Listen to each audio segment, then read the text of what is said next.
লজ্জা ঘৃণা ভয় তিন থাকতে নয়, দুটো কান থাকলে একটা কান কাটার ভয় থাকে। আর যাদের দুটো কানই কাটা তার আবার কান কাটার ভয় কি? কান কাটা বাবুরা কানে দিয়েছে তুলো আর পিঠে বেঁধেছে কুলো, আর যত পারো মানুষকে ধরে কিলো। 54 লোকের ভোটারের নাম বাদ গেল কেন? এবার বুঝুন অর্ধশিক্ষিতের দল ওই দুঃশাসন বাবু করিয়েছেন, তাকে উত্তর দিতে হবে বাংলা ভদ্র বলে। আজকে আপনি তালকুটিরে লুকিয়ে আছেন, মনে রাখবেন আমাদের যদি ইচ্ছে থাকতো, আমরা যদি অসৌজন্যতা করতাম আপনাকে এক পা বেরোতে দিতাম না। আপনার ভাগ্য ভালো যে এত অত্যাচার করার পরেও আপনাকে আমরা আতিথ্যতা দিচ্ছি। এটা আমাদের দুর্বলতা নয়, এটা আমাদের ধর্ম, আমাদের সংস্কৃতি। জিজ্ঞেস করুন তো, 100 দিনের কাজ আপনারা বন্ধ করেছেন। এই প্রোগ্রামটা গান্ধীজির নামে ছিল, তো গান্ধীজির নামে যে প্রোগ্রামটা ছিল, গান্ধীজিকে আমরা কি বলতাম? ফাদার অব দ্য নেশন, জাতির নেতা। গান্ধীজির নামে প্রোগ্রাম বন্ধ করে দিলেন। কি বললেন? হবে না, রাম নাম। আমি তো শুনেছি হিন্দুস্তানিরা যখন কোনো ডেড বডি নিয়ে যায়, ছোটবেলা থেকে আমি দেখেছি, তারা আমরা যেমন বলি বলো হরি হরি বল, ওরা বলে রাম নাম সত্য হ্যায়। গান্ধীজির নাম তুলে দিলেন। শুনুন, আপনারা বর্জন করলেন আর আমরা সেদিনই গ্রহণ করলাম। গান্ধীজির নামে এখন থেকে 100 দিনের কাজ, কর্মশ্রীটা হয়ে যাবে মহাত্মাশ্রী। কর্মশ্রীতে দিচ্ছিলাম 50 দিনের কাজ, এখন থেকে দেবো 100 দিনের কাজ। গরিব লোকেরা কাজ পাবে। মায়েরা বেশি করে শাক বাজান যাতে ওদের কানে যায়।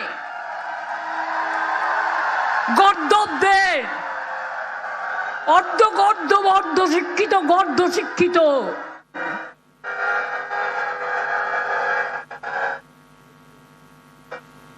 বাংলার মাটিকে চেনে না।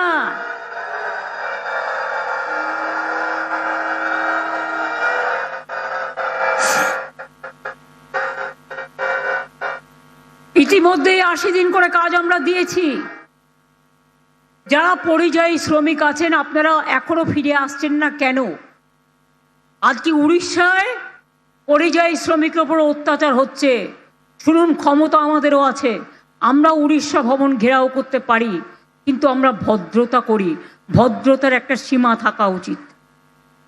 আসামে বাংলায় ভাষায় কথা বললে অত্যাচার করছেন, উত্তরপ্রদেশে অত্যাচার করছেন, রাজস্থানে অত্যাচার করছেন। কই আমরা তো করি না? বাংলায় 1.5 কোটি পরিযায়ী শ্রমিক আছে, তারা আমাদের নিজেদের ঘরের লোক, আমরা তাদের ভালোবেসে আপন করে নিই। আর আপনারা বাংলা ভাষায় কথা বললেই বলছেন বাংলাদেশি।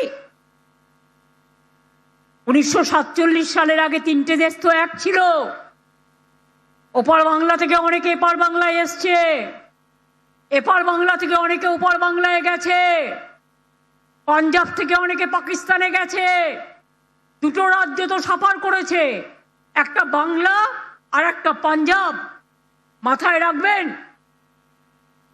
আজকে বলছে এসআইআর নামে অনুপ্রবেশকারী হাঁটাবো। এতদিন কি করছিলেন? দুধ ভাত খাচ্ছিলেন না? এতদিন পিঠে ভালো খাচ্ছিলেন? তাও তো আবার নাকি খান না আপনারা। আপনারা তো আবার বাংলার খানা পছন্দ করেন না। বাংলায় যখন আসেন কি খান এটা আমার দেখতে ইচ্ছে করে। বাংলায় যা খাদ্যের সুস্বাদু তার কোথাও নেই। বাংলার মেয়েদের ঘরের রান্না খেয়ে দেখেছেন? একবার তো নাটক করলেন, হোটেল থেকে কিনে আনলেন, আর আদিবাসী তপশিলীদের বাড়িতে গিয়ে হোটেলের থালা পেতে খেয়ে বললেন আমি তপশিলির বাড়িতে খাচ্ছি, আর আজ নমশূদ্রদের নাম বাদ, মতুয়াদের নাম বাদ, রাজবংশীদের নাম বাদ, হিন্দুদের নাম বাদ, সংখ্যালঘুদের নাম বাদ। বলতে পারেন পুরুলিয়ার ভদ্রলোকের কি দোষ ছিল? বলতে পারেন কালকে তাকে ডেকে নিয়ে গেছেন, সেই দুঃখে আত্মবিমানে মানুষটি কালকে মারা গেছেন। আপনাদের বুকে একটুও যন্ত্রণা হয়? আপনাদের প্রাণ কি একটুও কাঁদে? আপনাদের মন কি একটুও কাঁদে?